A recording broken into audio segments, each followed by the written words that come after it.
Hello students, I am your science teacher Uma ma'am and today we will continue chapter 2 microorganism friends and foe with new topic vaccine.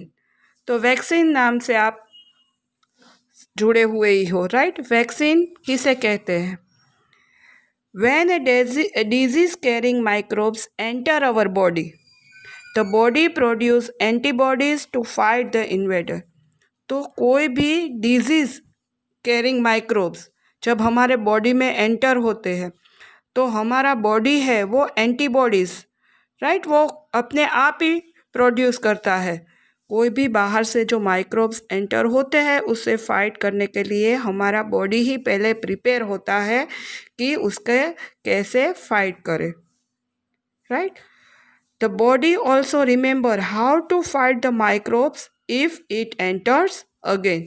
तो हमारे body को ये याद होता है कि इस तरह के जो माइक्रोब्स है जब हमारे बॉडी में एंटर होंगे तब उसके साथ हमें किस तरह से फाइट करनी है। So if dead or weakened microbes are introduce in a healthy body, the body fight and kills them by producing suitable antibodies.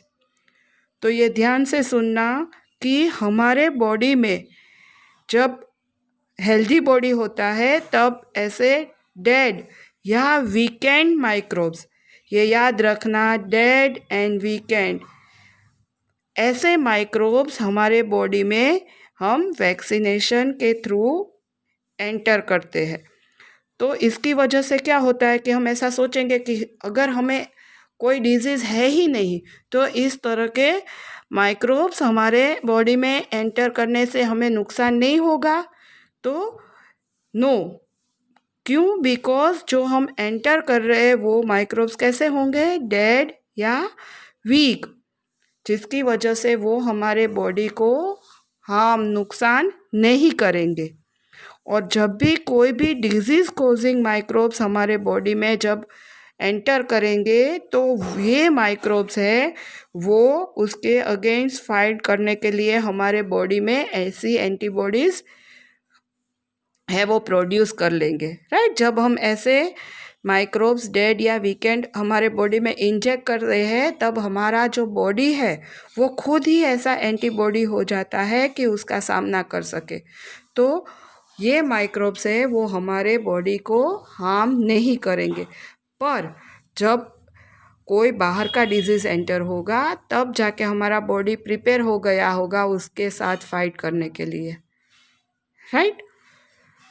The antibodies remain in the body and we are protect from the disease causing microbes।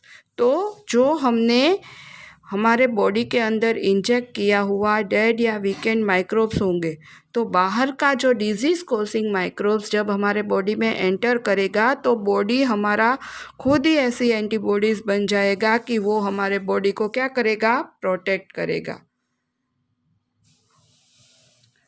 This is how a vaccine work. तो इस तरह vaccine है वो काम करती है, right. तो vaccine के थ्रू जो भी हम माइक्रोब्स बॉडी में एंटर करते हैं वो कैसे होंगे?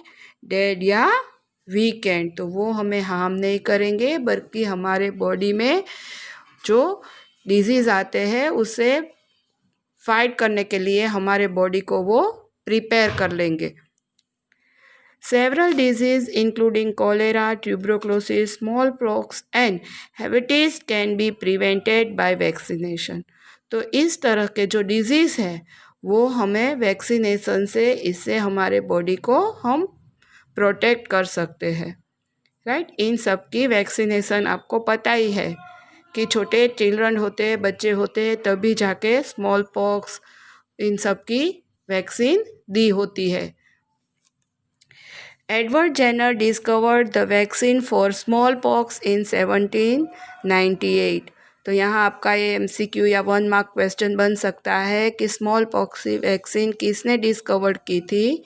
एडवर्ड जेनर ने 1798 में।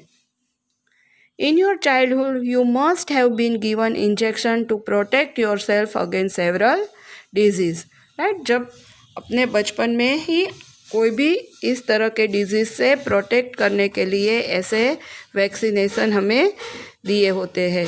Can you prepare a list of this disease? You may take help from your parents. It is essential to protect all children against this disease. Necessarily, vaccines are available in the nearby hospitals, right? Smallpox, tuberculosis ऐसे disease के लिए vaccine होती है और वो हमारे नज़दीक के हॉस्पिटल से हमें मिल सकती है. You might have seen the advertisement on TV. और इस तरह की एडवर्टाइज भी बारी बारी से टीवी में आती है कि पोलियो या ऐसे डिजीज़ के जो ड्रॉप्स या वैक्सीन है वो समय समय पर हमें मिलते हैं. And newspaper regarding protection of childrens against polio under the pulse polio program. तो इस तरह के टीवी या न्यूज़पेपर में भी पल्स पोलियो प्रोग्राम उसकी डेट आती है जब भी उसे जो बच्चे होते हैं उसे ये देने होते हैं. Polio drops given to children are actually a vaccine. A worldwide campaign against smallpox has finally led to this eradication from most part of the world. तो अभी जाके ये वर्ल्ड में से स्मॉल पॉक्स जैसा डिजीज़ है वो नाबूद मीन्स मिट गया है, राइट. तो ये आपको याद रखना है कौन सा डिजीज़ है, small pox. These days, vaccines are made on a large scale for microorganisms to protect humans and other animals from several diseases. तो nowadays ऐसे माइक्रो ऑर्गेनिजम्स से लार्ज स्केल में हमारे ह्यूमन और एनिमल्स को प्रोटेक्ट करने के लिए, इस डिजीज़ से हमें बचाने के लिए लार्ज स्केल में वैक्सीन बनती है. Next topic is increasing soil fertility. तो ये माइक्रोब्स का यूज़ करके हम सॉइल फर्टिलिटी किस तरह से इंक्रीज़ कर सकते हैं. Some bacterias are blue green algae are available to fix nitrogen from the atmosphere to enrich soil with nitrogen and increase its fertility.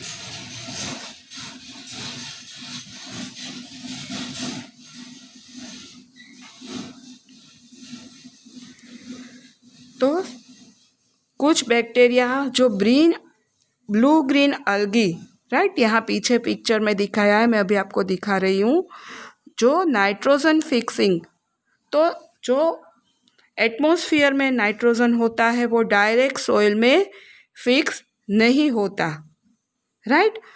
तो नाइट्रोजन से हमारी सॉइल फर्टिलिटी इंक्रीज होती है, पर वो डायरेक्ट नाइट्रोजन जो एटमॉस्फेयर में होता है उससे वो यूज़फुल नहीं है.